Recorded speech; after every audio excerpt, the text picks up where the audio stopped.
Que le Seigneur soit béni, voilà, et qu'il nous puisse nous donner la force. Nous allons continuer notre message que nous avons débuté le dimanche dernier sur être assis pour être instruit. Et nous avons tiré ce passage de Jean chapitre 6, le verset 1 jusqu'au verset 11e, mais nous n'aurons pas le temps de tout lire parce que nous voulons aller de l'avant. Et le passage vraiment qui nous a mis la puce à l'oreille, c'est dans Matthieu chapitre 11, verset 28 à 30, où la Bible dit ceci: venez à moi vous tous qui êtes fatigués et chargés, et je vous donnerai du repos. Donc Christ nous demande de nous asseoir, nous met dans une position de repos pour que nous puissions recevoir ses instructions. Il dit: prenez mon joug sur vous et recevez mes instructions, car je suis doux et humble de cœur, et vous trouverez. Il dit, oui, vous trouverez du repos pour vos âmes. Donc, lorsque nous acceptons les instructions de Christ, il y a un repos. Il y a un repos pour nos âmes. Il y a un repos pour nos corps. Il y a un repos pour notre esprit. En Christ, c'est le repos. Je peux travailler, mais je suis dans le repos parce que ma confiance repose en Christ. Amen. Et bien aimé, j'ai dit, le repos dont il est question ici, ce n'était pas plutôt de s'asseoir pour ne rien faire, mais c'était dans le but d'acquérir des connaissances ou l'instruction. Pourquoi nous voulons être instruits? C'est pour atteindre une certaine maturité. Nous avons défini l'instruction comme un processus par lequel les connaissances ou les compétences ou certaines valeurs nous sont transmises d'une personne à une autre, d'une génération à une autre. Et durant le dimanche passé, nous avons aussi évoqué la responsabilité des parents bien-aimés vis-à-vis de leurs enfants bien-aimés, parce que nous devons leur transmettre quelque chose. J'étais en train d'échanger avec une personne qui malheureusement, lorsqu'elle parlait de ses parents, c'était de manière négative en disant « ils ne sont pas un modèle pour moi ». Et ça me faisait mal au cœur d'entendre cette personne parler comme cela de ses parents. Mais le problème, c'est que c'est la réalité. C'est la réalité. Mes parents ne sont en aucun cas un modèle. Je prie, bien-aimé, que les parents que vous êtes, que les parents que nous sommes, que nous soyons réellement des modèles pour nos enfants. Pas simplement des modèles en parole, mais des modèles aussi en acte, bien-aimé. Parce que ce que nous faisons, bien-aimé, ce que nous faisons est plus fort que ce que nous disons. Nos enfants regardent plutôt ce que nous faisons que ce que nous disons. Je me souviens à un moment donné, j'ai donné un mot d'ordre: ne mangez pas dans ma voiture. Et une fois, je me suis permis de manger dans le véhicule. Et ma fille m'a repris. Elle m'a dit: papa, toi-même, tu avais donné ce mot d'ordre. Ne mangez pas. Mais tu ne prêches pas par l'exemple. Eh bien aimé, nous devons prêcher par l'exemple. Nous devons prêcher par l'exemple. S'il vous plaît, enfants de Dieu, prêchons par notre exemple. Amen. Et nous avons parlé du point de vue général. C'est quoi l'instruction?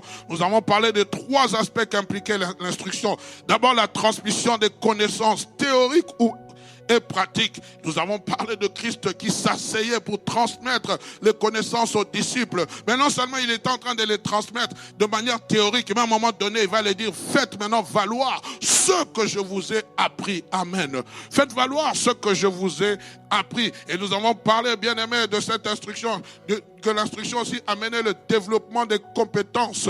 Et là, j'avais beaucoup insisté, c'est bien aimé, parce que nous croyons qu'en tant qu'enfants de Dieu, nous devons développer ce qui est en nous. Si nous n'avons pas la capacité, nous avons tous les atouts qu'on nous a mis à notre disposition. L'école, nous avons des centres de formation, parce que moi, je ne veux pas simplement me limiter à parler de l'instruction selon la Bible, mais je crois que, bien aimé, Dieu nous a appelés aussi à évoluer dans ce monde séculier. Dieu nous a appelés aussi à évoluer dans ce monde dans lequel nous vivons. Nous ne devons pas simplement nous borner en disant je suis chrétien, je suis sauvé. Mais la Bible dit vous êtes le sel de la terre, la lumière du monde. Le sel est appelé à donner de la saveur et la lumière est appelée à éclairer. Et cette lumière n'éclaire pas dans l'église, ce sel ne donne pas la saveur dans l'église, mais il donne la saveur dans le monde. Il faut que les gens viennent auprès de toi et te posent la question, nous posent la question. Mais quel est ton secret? Quel est ton secret? Vous savez, bien aimé, ce monde dans lequel nous vivons, c'est un monde qui est en déclin. Vendredi, j'ai eu l'occasion d'aller assister à une messe funéraire de l'épouse d'une connaissance dans ce qu'on appelle l'église mère. Je me suis assis, je pense qu'on était 100, 200 personnes. Et la chose qui m'avait fait le plus mal, c'est que j'avais vu, voilà, sur une rangée, il y avait ce qu'on appelle les véritables autochtones du pays. Pendant que les gens chantaient, eux, ils ne chantaient pas. Et à un moment donné, le maître de la cérémonie, qu'on appelle le prêtre, s'est levé pour donner, nous on appelle ça la Sainte Seine. Et là-bas, ils appellent la communion. Aucun d'eux ne s'est levé. Je me suis dit, si ce sont eux qui nous ont apporté l'évangile, aujourd'hui nous devons leur ramener l'évangile. De plus en plus, l'Occident s'éloigne de Dieu. De plus en plus, même les politiques nous détournent. On parle de laïcité partout. Dans le cours de formation que j'ai reçu, on nous a interdit formellement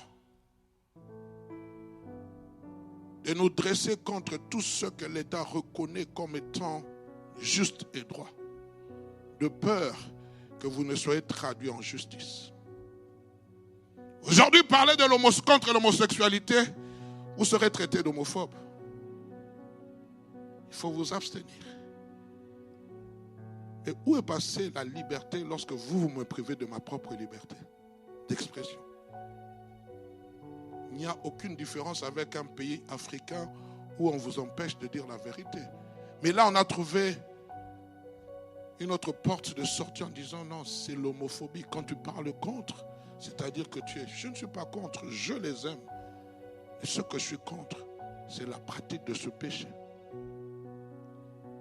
Nous sommes dans un monde bien aimé où il faut mettre les gants de velours pour parler des choses de Dieu. De plus en plus, on est en train de renfermer l'évangile. C'est pour cela, frère, en tant qu'enfants de Dieu, nous devons aussi utiliser la stratégie de l'instruction. Aujourd'hui, le monde évolue. Il y a des conférences sur l'intelligence artificielle. Qui d'entre nous chrétiens, prenons le temps de récolter les informations. Prenons le temps de prendre des connaissances sur ce qu'est l'intelligence artificielle. Nous sommes là seulement en disant, c'est démoniaque, c'est démoniaque, c'est démoniaque, c'est démoniaque, c'est démoniaque. Oui, mais frère, avant de contrecarrer une chose, vous devez connaître son existence, vous devez connaître son essence, vous devez connaître sa genèse.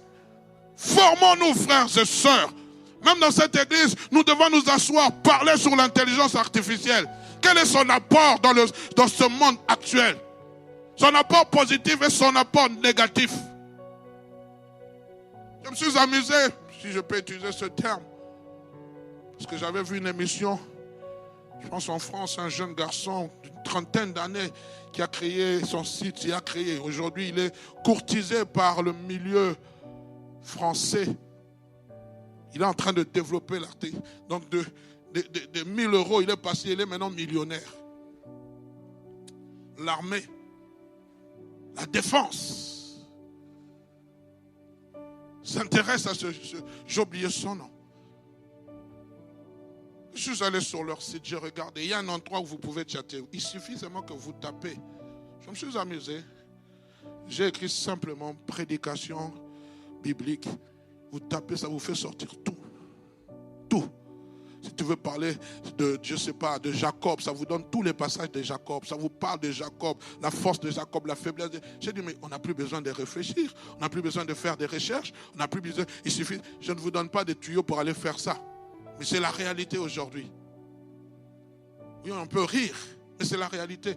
Et aujourd'hui, on est en train d'amener même l'église à un certain fainéantisme. On n'a plus besoin de prier, on se réveille à 2h du matin, on tape simplement. Je vais parler aujourd'hui d'être assis, passage, et on vous fait sortir tout. Et vous prenez copier-coller. Et vous venez vous prêcher l'évangile. Est-ce mauvais? Est-ce bien? Réfléchissons dessus. Quel est l'apport de l'intelligence artificielle? On chasse les démons. Est-ce que l'intelligence artificielle n'est-elle pas un signe de la marque de la bête? Il faut qu'on cherche, qu'on appelle des gens, qu'on en discute. Il ne faut pas seulement qu'on soit là seulement en disant c'est démoniaque. Il faut qu'on soit instruit. Hier, on n'avait pas besoin d'Internet. Je me rappelle, certains pasteurs, quand nous avons commencé les lives, je connais certains, oh non, moi je ne veux pas des lives, moi je ne veux pas, c'est la distraction dans mon église. Mais quand on a confiné l'église, nous tous, sans exception, nous nous sommes tournés vers Facebook, vers YouTube. Nous avons commencé à faire des lives. Mais avant, c'était démoniaque. Mais aujourd'hui, l'église ne sait plus avancer sans les réseaux sociaux. Quand on n'a pas publié, moi j'appelle les responsables. Pourquoi vous n'avez pas publié? Bien aimé, l'évolution technologique, nous devons aller avec. Ne soyons pas seulement des gens sans connaissance. La Bible dit, mon peuple périt par manque de connaissance. On est ensemble. Et apprenons à développer nos compétences.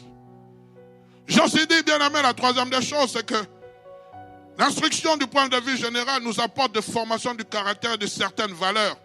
Elle aide l'individu à développer un sens de responsabilité, d'intégrité, de respect.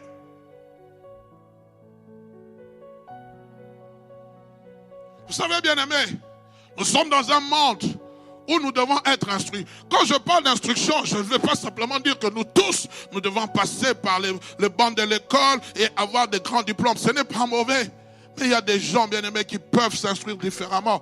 Aujourd'hui, on parle de Bill Gates. Bill Gates, je pense qu'il y a quelques années passées, on lui a remis un doctorat, je ne sais pas comment on appelle ça, un titre d'honneur, à cause de ce qu'il a fait. Bien aimé, nous sommes en train de chômer. Ça fait 5 ans que tu tournes en rond, tu tournes en rond, tu tournes en rond, pendant que Dieu veut seulement que tu sois dans l'événementiel. Mais toi, parce que tout le monde, tu veux simplement avoir ton diplôme, ton bac plus 5, tu es en train de tourner en rond. Peut-être toi, ce n'est pas là où Dieu te veut. Dieu te veut simplement dans le plan du maquillage, dans les certains plans. Mais non, parce que non, ça n'a pas de valeur. Qui nous a dit, bien aimé, pour avoir une valeur dans ce monde, il faut avoir un titre académique?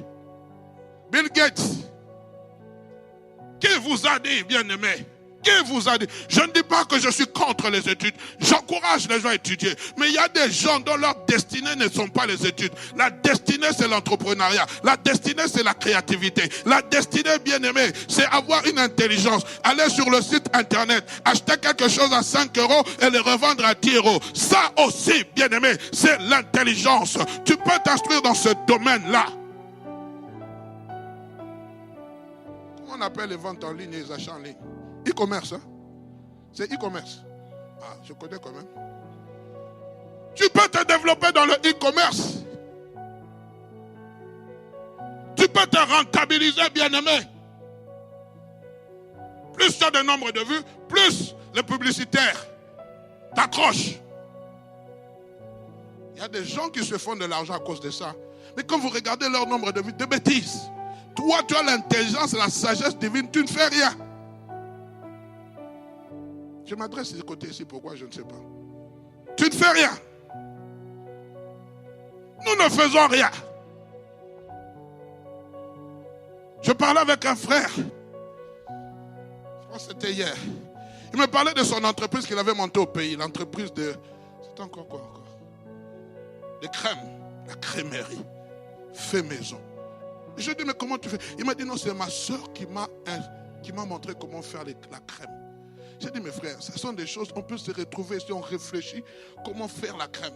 Nous mangeons les choses, bien aimées, industrielles, de productivité, où on vous met les crèmes avec des comment on appelle ça, des dates d'esprit, on vous dit, ça va expirer, mais on peut créer, on peut s'asseoir, frère. L'église, ce n'est pas simplement prier, l'église, c'est la créativité. Pourquoi je regarde toujours ce côté? Je regarde ici. Amen. Bien-aimés, par l'instruction, nous acquérons la connaissance. Et aujourd'hui, j'aimerais aborder ce deuxième point du point de vue spirituel. C'est quoi l'instruction? La parole de Dieu, bien-aimé, est un livre d'instruction. C'est pourquoi ce mot occupe une grande place, ou une place centrale dans l'Ancien et dans le Nouveau Testament. Parce que l'instruction à travers la parole de Dieu, c'est le moyen par excellence par lequel Dieu nous transmet sa volonté, ses connaissances. À travers sa parole, Dieu transmet à son peuple sa volonté, ses connaissances. Dieu lui-même confie ce secret de la réussite, du succès aux prophètes ou à Josué. Lorsque vous êtes dans Josué chapitre 1er, le verset 8e, écoutez ce qu'il est dit, que ce livre de la loi ne s'éloigne point de ta bouche, mais dites-le jour et nuit pour agir fidèlement selon tout ce qui est écrit, car c'est alors que tu auras du succès dans tes entreprises. C'est alors que tu réussiras. Il a dit que ce livre de la loi, il a parlé de la Bible, il a parlé de la parole de Dieu, que il n'a pas dit que ça ne s'éloigne pas de tes mains, mais il a dit de ta bouche, parce que quand tu lis ce livre, il est en train de t'instruire. Lorsque tu es face à une situation, tu te rappelles ce que la parole de Dieu dit face à cette situation. Il dit, c'est alors que tu trouveras du succès, si tu agis fidèlement, c'est alors que tu auras du succès dans tes entreprises. Je pense que, bien aimés, nous tous qui sommes ici, assis en ce lieu, nous avons des entreprises, nous avons une vision, nous voulons faire quelque chose. Et Dieu est en train de donner le secret. Prends la Bible, prends la parole de Dieu, médite-la jour et nuit, médite-la jour et nuit. Et lorsque tu vas la méditer, lorsque tu vas la comprendre, alors tu vas agir fidèlement d'après ce qu'il est écrit. C'est dans cette mesure-là que la clé de ton succès, lorsque tu mettras ça en application, frères et sœurs, je me suis amusé, pas m'amuser. Pendant un temps, je me suis assis et j'ai commencé à lire le livre de Néhémie. Il y a des choses que je suis en train de bâtir sur cette église par rapport au livre de Néhémie. J'ai écrit et j'ai découvert, bien aimé, j'ai trouvé 8 clés de succès que Néhémie avait, frères et sœurs. Il y a des secrets dans la parole de Dieu. Tu veux bâtir une entreprise, assieds-toi, lis la parole de Dieu. Lis ce que la Bible te dit. Lis ce que la Bible te dit. Oui, c'est vrai, tu peux aller dans des grandes écoles. Tu peux aller où tu veux, frères et sœurs. J'aimerais te dire que la parole de Dieu, c'est ce livre par excellence qui peut te procurer le succès dans tout ce que tu vas entreprendre. Tu veux gérer ton foyer, lis la parole de Dieu. Tu veux être fidèle à ta femme, médite la parole de Dieu. Tu veux être fidèle à ton épouse, médite la parole de Dieu. Tu veux éduquer les enfants selon la volonté de Dieu, lis la parole de Dieu. Lis la parole. Je me rappelle à un moment donné, on avait un pasteur, que Dieu le bénisse dans le début de ma foi, le pasteur François Callot. Il nous a appris pendant un mois, il nous a fait répéter les livres de Proverbes, du premier verset, du premier chapitre jusqu'au chapitre 31.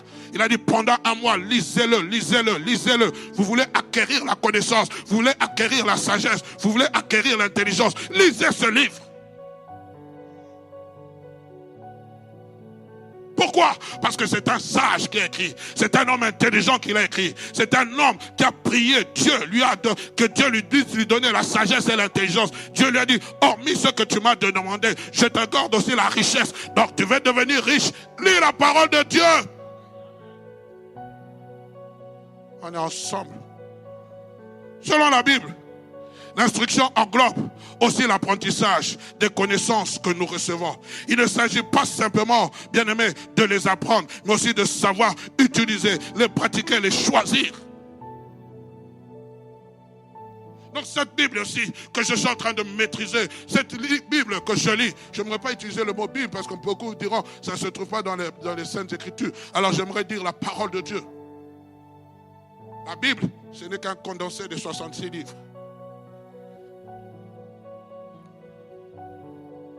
L'instruction, c'est aussi acquérir une intelligence à travers la crainte de Dieu. J'ai beaucoup aimé celle qui a modéré, peut-être vous n'avez pas fait attention aux paroles qu'elle faisait sortir de sa bouche. Elle a dit, moi qui avais des pensées suicidaires, aujourd'hui je suis devenue ta servante. Comment une personne qui peut avoir des pensées suicidaires peut changer simplement au contact de la parole de Dieu. Ça c'est le miracle.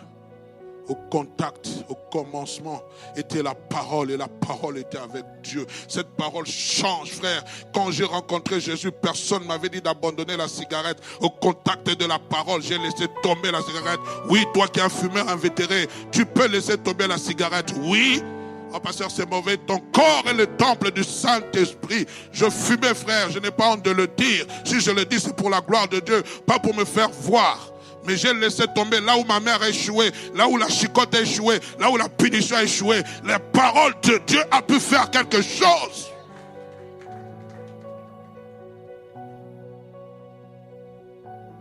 Écoutez le proverbe du sage Salomon, proverbe chapitre 1er, verset 1 à 5. Proverbe de Salomon, fils de David, roi d'Israël. Pourquoi? Pour connaître la sagesse et l'instruction, pour comprendre les leçons, pour comprendre les paroles de l'intelligence. Donc il est en train de dire pour recevoir les leçons de bon sens. Non, répétez-moi le verset 2 s'il vous plaît. Pour connaître la sagesse et l'instruction, pour comprendre les paroles de l'intelligence. Donc quand je lis, il y a des paroles que je peux comprendre par mon intelligence. Pour recevoir des leçons de bon sens. Verset 3. De justice, d'équité, de droiture, pour donner aux simples du discernement, aux jeunes hommes de la connaissance et de la réflexion. Que le sage écoute, il augmentera son savoir, et celui qui est intelligent acquérera l'habileté. Que le sage écoute, c'est-à-dire bien-aimé, lorsqu'on entre en contact avec la parole, même si tu es sage, tu deviens encore plus sage. Si tu es intelligent, tu deviens encore plus intelligent. C'est pas simplement que l'Esprit de Dieu déborde. Vous savez que le Saint-Esprit s'appelle aussi l'Esprit d'intelligence. Pourquoi je regarde là? Je regarde aussi ici. Ça devient aussi, ça s'appelle aussi l'esprit de l'intelligence. Seigneur, donne-moi l'intelligence dans mes entreprises. Donne-moi l'intelligence dans mes entreprises. Donne-moi d'être innovant. Bien aimé, je suis fatigué, permettez-moi d'en parler. Quand quelqu'un commence à vendre l'eau, tout le monde suit. Quand quelqu'un commence à vendre des maisons, tout le monde suit. Frères et sœurs, j'aimerais que tu sois le pionnier dans un domaine quelconque. J'aimerais que tu sois celui qui va commencer quelque chose. J'aime beaucoup la parole dans le livre de Marc. On nous parle de 4 hommes qui avaient le fardeau de leur ami, qui avaient le fardeau. Il était paralytiques. Alors qu'ils étaient en train d'aller auprès de Jésus, ils vont arriver devant une maison remplie de personnes. Mais ils voulaient que leur frère soit guéri. Il n'y avait pas d'espace pour entrer dans la maison. La Bible dit quelque chose. Ils vont monter sur le toit. Ils vont découvrir le toit. Ils vont poser. Ils vont faire descendre les paralytiques. Frères et sœurs, quand je lis dans la Bible, je n'ai jamais vu quelqu'un faire ces choses. La maison n'était pas la leur. Ils n'ont pas demandé la permission au propriétaire. Leur but, c'était, bien aimé, que leur frère soit guéri. Il faut que tu sois innovant dans certains domaines. Quand tu sens que l'Esprit de Dieu est en train d'agir, ne regarde pas au voisin. Si le voisin est en train de prier avec tout le respect, si tu dois te coucher, couche-toi. Si tu dois venir t'agenouiller ici, agenouille-toi. Si tu dois pleurer, pleure. Ne regarde pas au voisin. Dieu aime les prières innovantes. Je me rappelle de cette histoire, de cette femme qui s'appelle Anne. Alors que le prophète, le sacrificateur, Élie entre dans le temple de l'Éternel. Il voit une femme prier. La Bible dit elle priait. Aucune parole ne sortait de sa bouche. Elle était en train de remuer ses lèvres. Il n'avait jamais vu ce genre de prière. Il était étonné. Il lui a dit, jusqu'à quand seras-tu ivre? Fais passer ton vin. Elle a dit, non, je ne suis pas ivre. C'est la douleur de mon cœur. C'est mon cœur qui est en train de... Oh, lui-même, il était étonné de ce genre de prière. J'aimerais dire à quelqu'un, l'innovation est en Dieu. Quand ils sont descendus, ce paralytique, la Bible dit, Jésus voyant leur foi. Oh, tu viens simplement, tu regardes. Frère, il y a des grâces qui vont t'accompagner lorsque tu es innovant. Dis à ton voisin, soyez des innovants. Hey, innove. Innove. On est en train d'adorer, toi tu es assis. On est en train d'adorer, toi tu es en train de regarder. Innove. Papa, je ne sais pas comment prier. Écoute seulement mon cœur. Écoute mon cœur. Oh, que Dieu t'aide. Ézéchias se retrouve face à la mort. Celui qui était l'antenne prophétique de Dieu. Celui qui entendait Dieu. Celui qui a vu Dieu dans toute sa gloire. Vient devant Ézéchias, devant son lit. Il dit, ainsi parle l'Éternel. Donne des ordres à ta maison, car tu vas mourir. Hey, imaginez qu'on me dise ça. Il n'a pas dit sans effet. Il n'a rien dit. Ésaïe est sorti. Il est parti. La Bible dit ceci. Ézéchias tourna son visage contre le mur. Il pria Dieu et il versa d'abondantes larmes. Il y a des prières liquides qui chôment. Hein? À peine Ésaïe était dans la cour. Dieu dit, rentre chez Ézéchias. Dis-le, j'ai entendu sa prière. Ce n'est pas tout. J'ai vu ses larmes. Dis-le que je vais lui ajouter 15 années. Oh, je suis en train d'appeler des ajoutes dans ta vie. Je t'appelle des ajoutes dans ta vie. Si tu es d'accord avec moi, donne-moi un amen de gloire. Oh, là où tu pensais que c'était fini, je suis en train d'appeler. Que Dieu ajoute. Que Dieu ajoute. Que Dieu ajoute. C'est pour cela, Joseph pouvait dire, Ephraïm et Manassé, Dieu va t'ajouter. Je prie que Dieu t'ajoute. Parce que tu as innové. Dieu dit, j'ai vu ses larmes. Ah! Donc il n'a pas dit seulement j'ai vu sa prière, j'ai entendu. Il a dit, j'ai vu. Puis-je continuer? Que Dieu nous aide. Bien-aimés.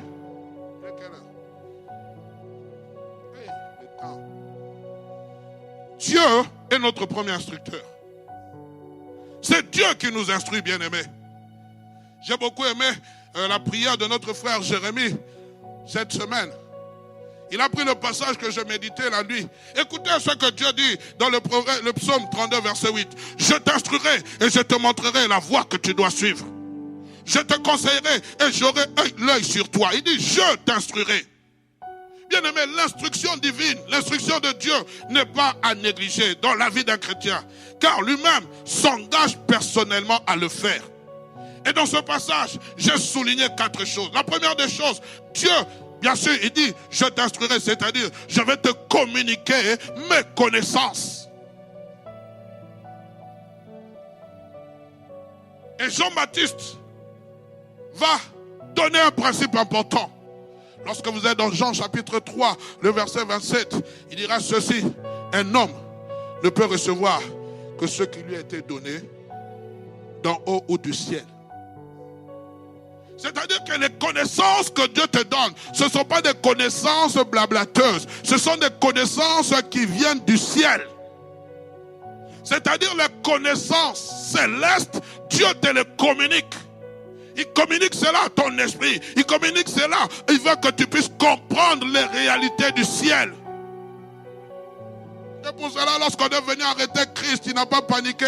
Il a dit, mon royaume n'est pas de ce monde. S'il était de ce monde, je peux commander, frères et sœurs, ton royaume. Je suis quelquefois fatigué, chrétien. Une fois j'entendais, frère, permettez-moi de le dire. Ma soeur, vous allez dormir ici à l'église.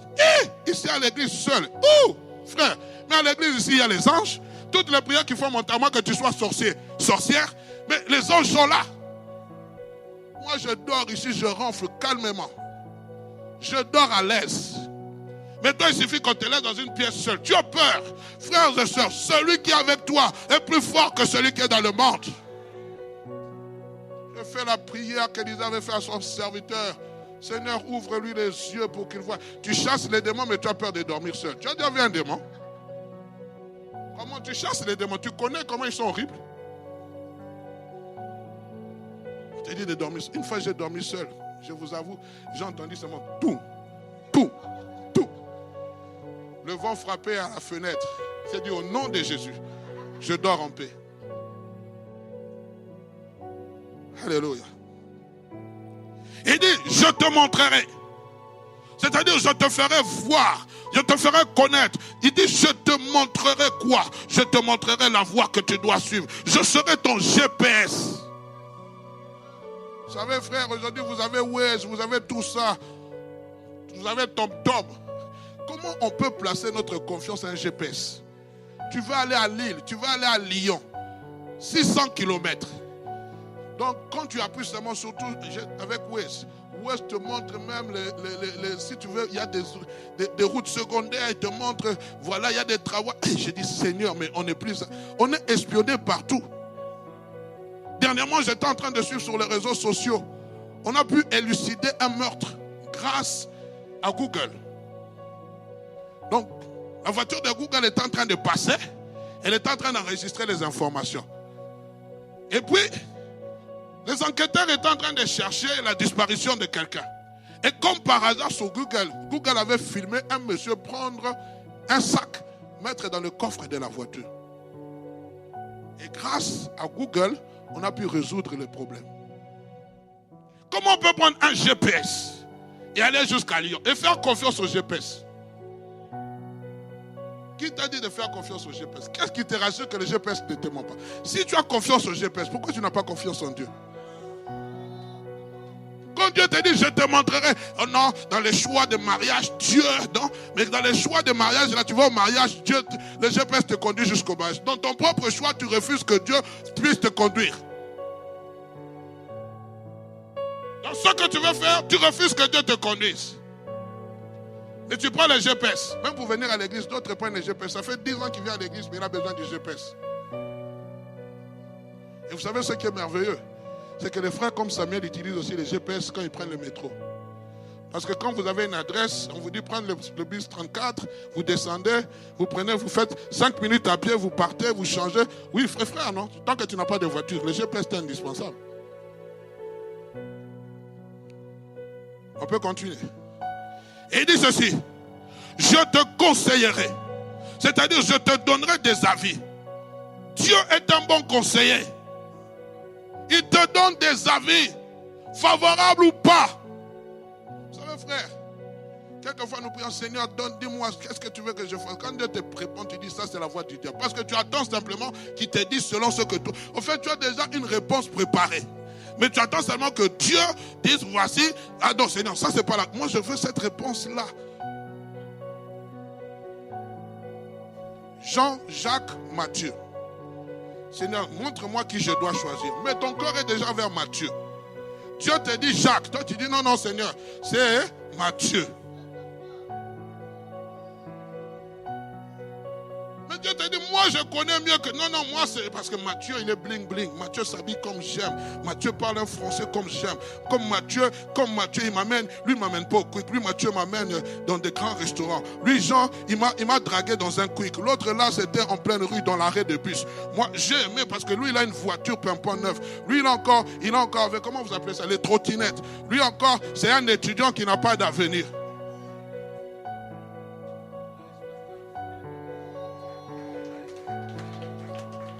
Alors toi tu regardes à A. Si je donne le nom là, le pasteur m'a visé. Tu regardes à A pendant que Dieu veut que ça soit B. Il dit je te conseillerai. Parce que quand Dieu voit B, il voit loin. Il voit loin. Tu vas devenir comme cette femme. Un monsieur est venu le draguer. Elle a dit non, toi tu n'es pas de mon gabarit. Et puis quelques années plus tard, elle le voit à la télé, ministre. Elle commence à dire mon mari, mon mari. Heureusement que ma femme a vu loin. J'étais en forme vite. Moi, j'étais de la catégorie des C. Quand je suis venu lui dire, je n'ai ni or ni argent, elle a dit, papa, ce n'est pas l'argent qui compte, c'est l'amour. Partons ensemble. Vous regardez là, voiture neuve. Frère, pimpant. Ces choses peuvent venir après. Je ne sais pas à qui je m'adresse. Cherchez Dieu. ABC donc courtisé, sois contente. c'est-à-dire que tu as de la valeur. Tu es encore en éclat. Tu es encore en train de briller. Il y aura un moment où tu ne vas plus briller. Oh. Commence à consulter Dieu. Seigneur, je n'aime pas beaucoup A. Mais pasteur, je n'aime pas aussi B. Je me concentre sur C. Mais que ta volonté soit faite. Toi, tu es là. Non, moi. Frère, la beauté est éphémère. Les liftings n'auront pas d'ampleur sur ton âge. Celui qui a des oreilles qui l'entendent. Le frère qui est en train de te courtiser là, réfléchis 2 fois. Et toi aussi, mon frère, ne va pas aussi pianoter partout. Hein? Tu as F, tu as D, et tu as... Toi-même aussi, tu dis, bon, je vais essayer un cher refuge, je vais chez l'autre. Frère, n'allumez pas les sentiments quand il ne faut pas allumer les sentiments. La Bible dit, ne réveille pas l'amour avant qu'on le veuille. Choisis une et concentre-toi. Si l'une là te refuse, prie, pleure. Viens me voir, nous allons pleurer ensemble. Je vais t'encourager, va voir ailleurs. Que celui qui est d'accord de me donner la main de gloire.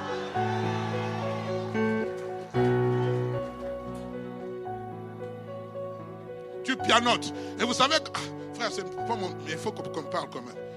Tu pianotes. Donc sur WhatsApp, Euphrasie t'écrit. Annette t'écrit. Blanquette t'écrit.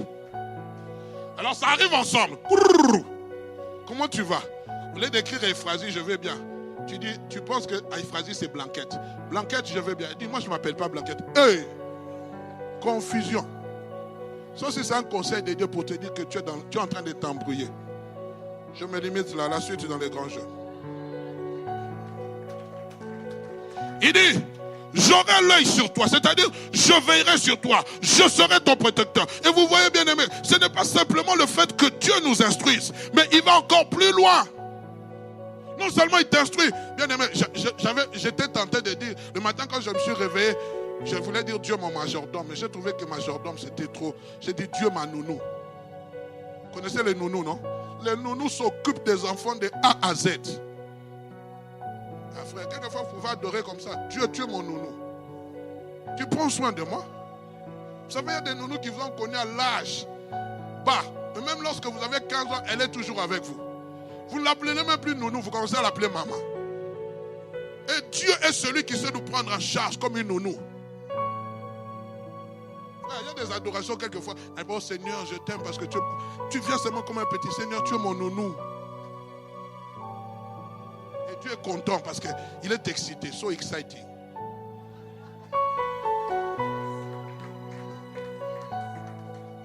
Alors bien aimé, j'aimerais dire une chose importante, je vais me limiter là à la suite dimanche prochain. L'instruction n'est donnée qu'à ceux qui le désirent. Dieu n'instruit pas tout le monde.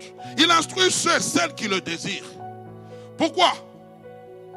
L'instruction peut sembler être gratuite, mais elle a un coût. Toute instruction a toujours un coût. N'oublie jamais ça. On parle de gratuité dans l'enseignement quand vous allez. Ici en Belgique, je ne vais pas parler d'autres pays, je parle de mon pays où je suis. On vous parle de gratuité. Et ma femme est là. À la fin du mois, on va repas chaud, payé. Moi, mon fils prend le transport. Quelquefois, vous avez des factures mensuelles de 190, 90, 100 euros. J'ai dit, mais si je calcule, fois 9, c'est 900 euros l'année. Où est la gratuité? Il y a des gratuités dans d'autres choses. Mais j'aimerais vous dire, il n'y a rien sans rien.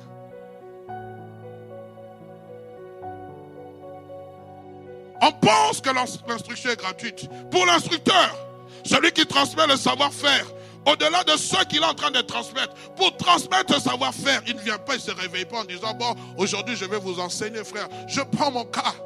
Permettez-moi de parler, on est mieux servi que par soi-même. Pour préparer une prédication de 40-30 minutes, je ne dors pas je dors à peu près 2 heures du temps. Et si je dois dormir, c'est le corps qui dort, mais l'esprit ne dort pas.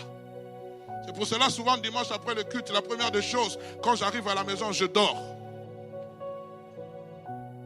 Pour que ces gens vous jouent tel qu'ils ont joué ici.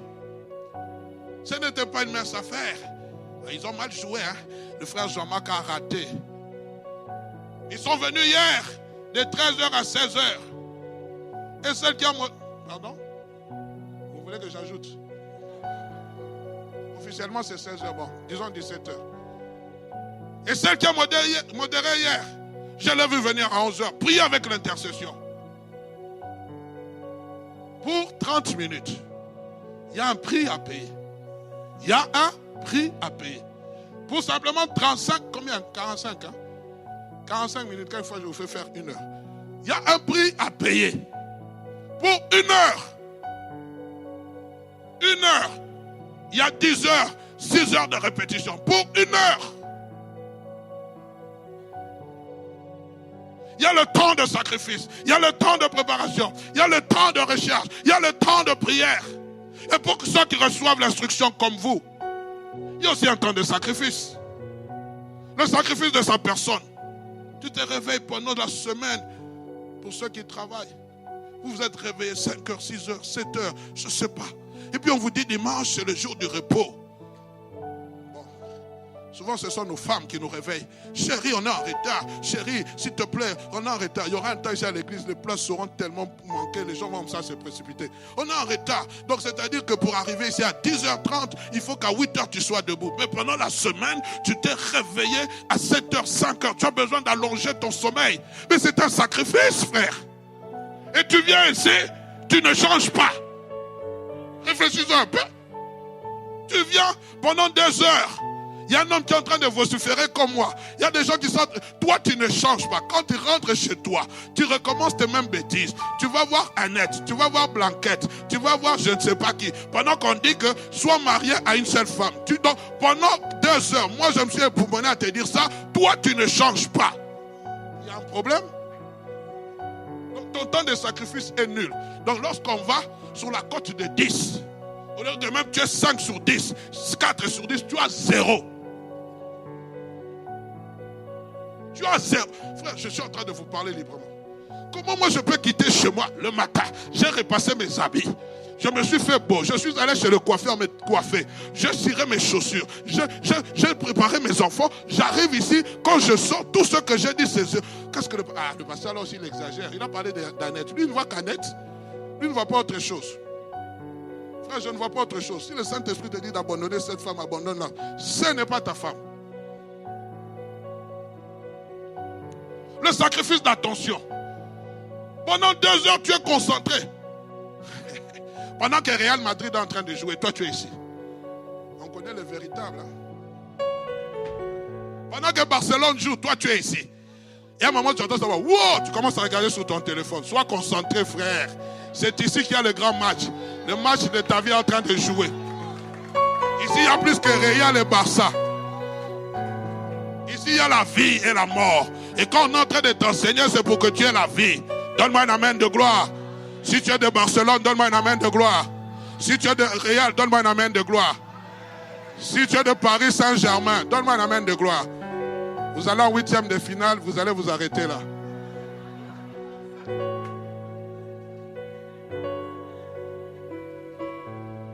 Amen. Et bien aimé, c'est important. La suite, le dimanche prochain.